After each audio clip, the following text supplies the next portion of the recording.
Ramadan 2018, vendredi ou samedi. La date de fin se précise fin Ramadan. La fin du Ramadan est proche pour les millions de musulmans pratiquants en France. La fête célébrant la fin du jeûne, l'Aïd el-Fitr, devrait intervenir vendredi ou samedi. Explication. Quand se termine le mois du Ramadan 2018? Cette année encore, c'est lors de la nuit de doute que la date de fin du Ramadan sera fixée. Les principales instances musulmanes de France sont conviées à la Grande Mosquée de Paris ce jeudi 14 juin pour observer le ciel. Le Conseil français du culte musulman, CFCM, fera savoir, vers 18h30-19h, si une nouvelle lune est observable. Si oui, alors le mois du Ramadan s'achèvera dans la soirée, et la date de l'Aïd el-Fitr sera fixée au vendredi 15 juin. Si la lune n'est pas visible, alors la date de l'Aïd el-Fitr sera fixée au samedi 16 juin. Il faut toutefois savoir que pour certaines instances musulmanes, dont le CTMF, il est d'ores et déjà possible de savoir si un croissant de lune sera observable ou non dans le ciel. Selon le CTMF, en se basant sur la méthode astronomique, il est possible d'anticiper, pour le mois de Shawwal, la conjonction nouvelle lune aura lieu le 13 juin à 19h43 et 13 secondes GMT, 21h43 et 13 secondes, heure de Paris. Il ne sera visible que le 14 juin sur pratiquement tous les continents, indique le CTMF. Ce qui signifie que l'Aïd el-Fitr devrait être célébré le vendredi 15 juin 2018. Fin du direct. Dans le calendrier musulman, la nuit du doute marque la fin d'un mois lunaire. C'est durant cette nuit la quête observer l'état de la lune qui va permettre de savoir si le mois touche à sa fin. Pour rappel, contrairement à notre calendrier grégorien qui est solaire, le calendrier hégirien est lunaire. À noter que l'expression « nuit du doute » est particulièrement utilisée au moment du mois de Ramadan. La nuit du doute devient alors le moment lors duquel est déterminée la date de début du mois du jeûne, puis une deuxième nuit du doute permet de savoir quand il se termine. Pour connaître le début du mois de Shawwal, le mois qui suit celui du Ramadan et avec donc la fin du mois du jeûne, il faudra attendre ce jeudi 14 juin, jour lors duquel, à partir de 18h30 à la Grande Mosquée de Paris, et en présence de l'ensemble des représentants de la communauté musulmane française, on procédera à l'observation de la lune, alors que la date de fin du mois de Ramadan 2018 sera communiquée en France demain, jeudi 14 juin. Certains se demandent peut-être déjà à quelle date commencera le prochain Ramadan. Encore une fois, les dates de début et de fin ne sont pas fixées dans tous les pays et il faudra patienter un peu moins d'un an pour en savoir plus. Néanmoins, comme chaque année, le calendrier hégirien étant lunaire, le mois de Ramadan devrait être avancé d'une dizaine de jours et commencer début mai, aux alentours du 5 ou du 6, pour se terminer début juin, vers le 4 ou le 5. Il y aurait près de 1,8 milliard de musulmans aujourd'hui à travers le monde. Si tous n'observent pas le jeûne tout au long du mois de Ramadan 2018, les personnes malades, trop âgées, les femmes enceintes, les enfants ou encore les voyageurs étant invités à continuer à se nourrir et à s'abreuver tout au long de la journée, ils sont tout de même des millions à travers le monde à suivre de manière assidue les règles du mois de Ramadan. Et si l'Afghanistan, l'Irak, l'Iran, la Jordanie, la Libye, la Mauritanie ou encore le Niger font partie des pays dont le pourcentage de musulmans dans la population est le plus important, c'est en Asie qu'il y a le plus de pratiquants, avec un peu plus d'1 milliard de musulmans.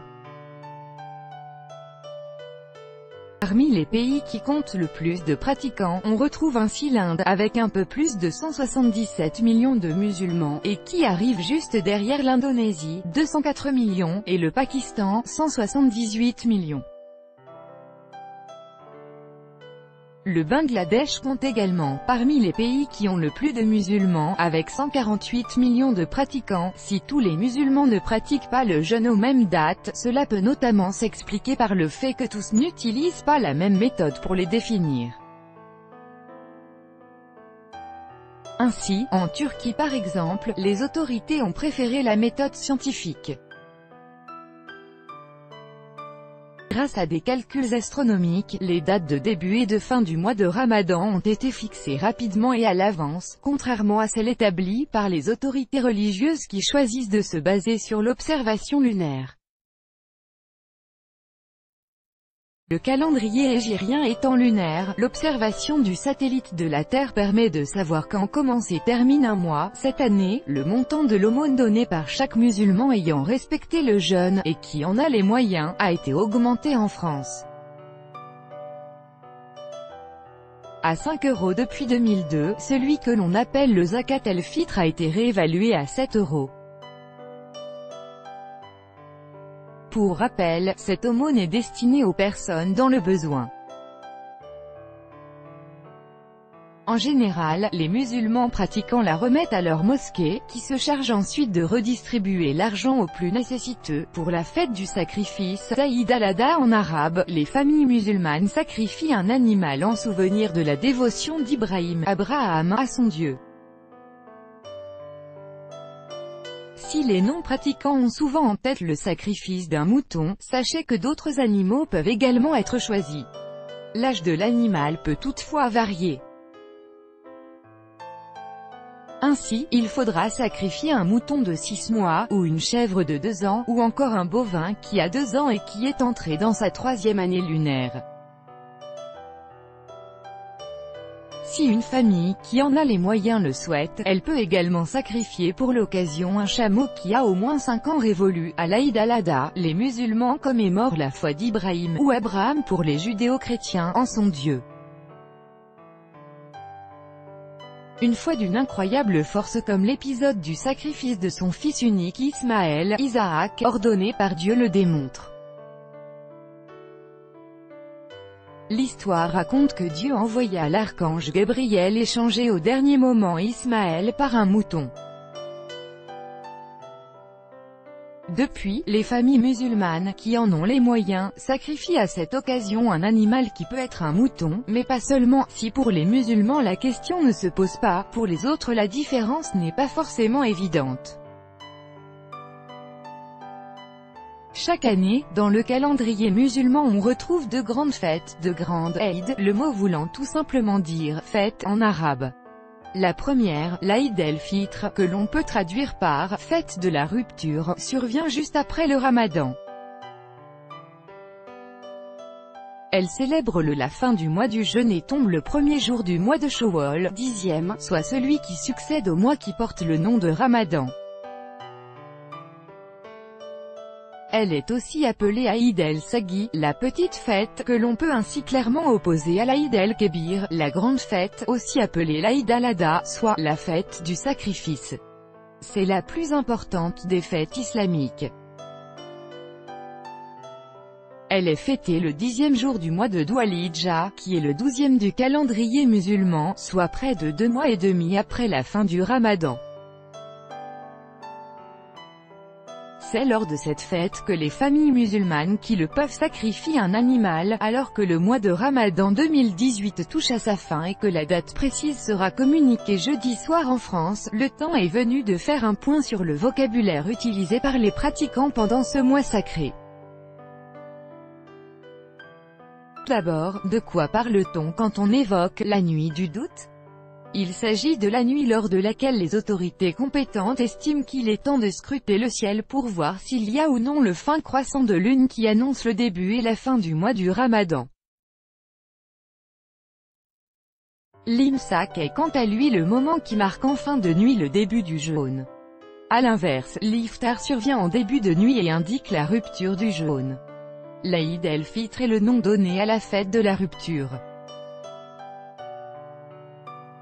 Il survient lorsque le mois du Ramadan est terminé. Aujourd'hui, le mois de Ramadan est très lié dans les esprits au mois de jeûne observé par les musulmans.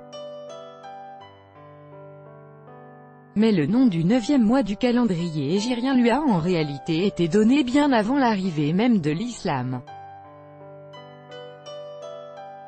L'arabe étant une langue sémantique, avec des racines composées de consonnes qui signifient une idée précise, et à partir desquelles on crée tout un champ lexical en rajoutant des lettres avant ou après, en général, cette base, si on analyse la racine du mot composé des lettres ra, mim et dad, on se rend compte que cela fait référence à la chaleur d'été.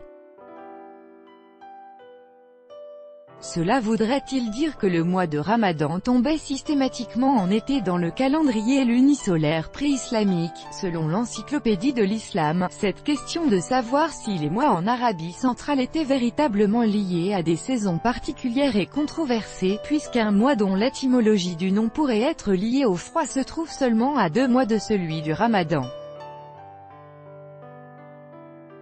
Le chef de l'État a décidé de décliner l'invitation faite par le CFCM cette année. Il ne s'est pas rendu au repas annuel organisé pour marquer une rupture du jeûne, l'Iftar, au pavillon Dauphine, à Paris. C'est le ministre de l'Intérieur, Gérard Collomb, qui s'y est rendu pour faire un disset. Le Premier ministre n'était pas présent pour le dîner, mais a tenu à venir prendre le thé. Reste que le CFCM n'a pas vraiment apprécié l'absence d'Emmanuel Macron. Il représente la France, c'est lui le big boss. Cette absence est perçue par la communauté musulmane comme un boycott. Elle veut être respectée et reconnue comme un enfant de la République, s'est agacé le président de l'institution, Ahmed Togra, auprès du Parisien. L'an dernier, le mois du Ramadan avait commencé le 26 mai pour se terminer le 24 juin. Cette année, il aura duré du 17 mai jusqu'au 14 ou 15 juin au soir. Pourquoi le Ramadan ne tombe-t-il donc pas tous les ans à la même date?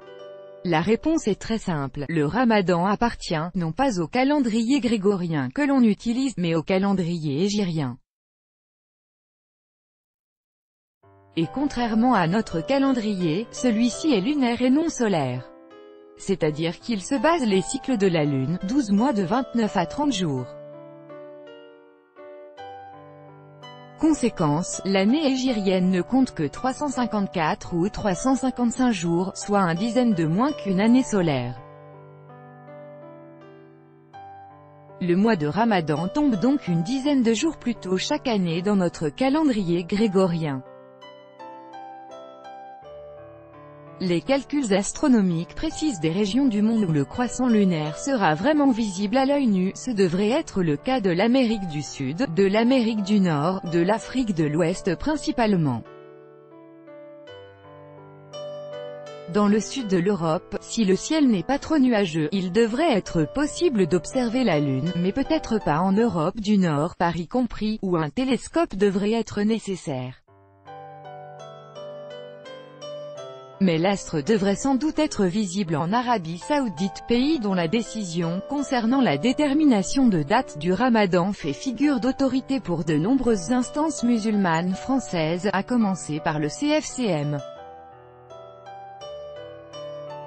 Les secrets du Ramadan. Lire l'article Date du Ramadan. La date de début du Ramadan, qui a été fixée il y a près d'un mois au jeudi 17 mai en 2018, est chaque année très attendue par les millions de musulmans de France.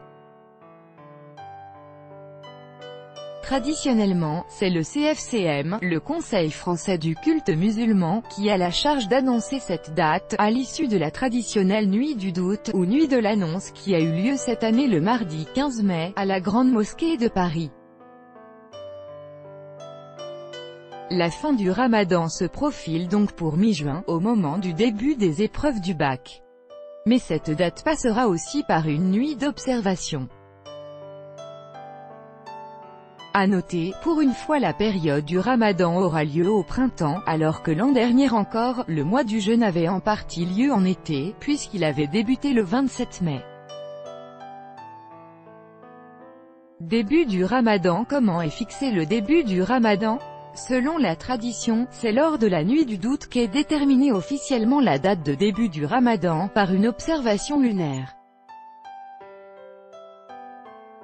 Dans le calendrier musulman, c'est en effet l'apparition du croissant de lune qui marque le changement de mois. Il y a donc deux options lors de la nuit du doute. Si le croissant de lune apparaît dans le ciel dès cette nuit-là, alors le Ramadan, cette année Ramadan 2018 1439e de l'Hégire, débute le lendemain. Si le croissant de lune reste invisible, ce qui a été le cas cette année, alors le Ramadan commencera un jour plus tard, soit jeudi 17 mai cette année. Cette méthode traditionnelle est aujourd'hui contestée, le CFCM l'avait même abandonnée avant d'y revenir en 2015.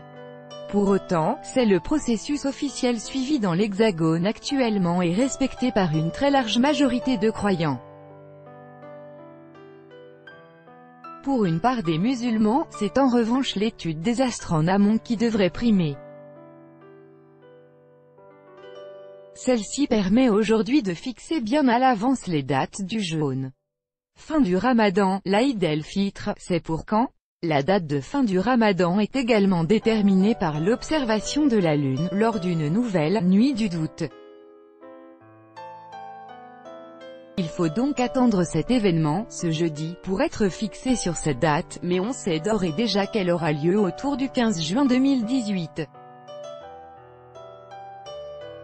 Lorsque le mois du Ramadan s'achève, les musulmans organisent une grande journée de célébration, l'Aïd el-Fitr, durant laquelle on rend visite à ses proches après être allé prier à la mosquée.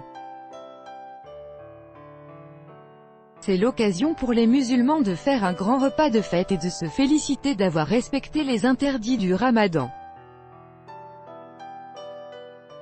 Quel que soit le jour de l'Aïd el-Fitr, le montant du Zakat el-Fitr, l'aumône que les musulmans respectant les injonctions du Ramadan, a été fixé, en France, à 7 € par personne.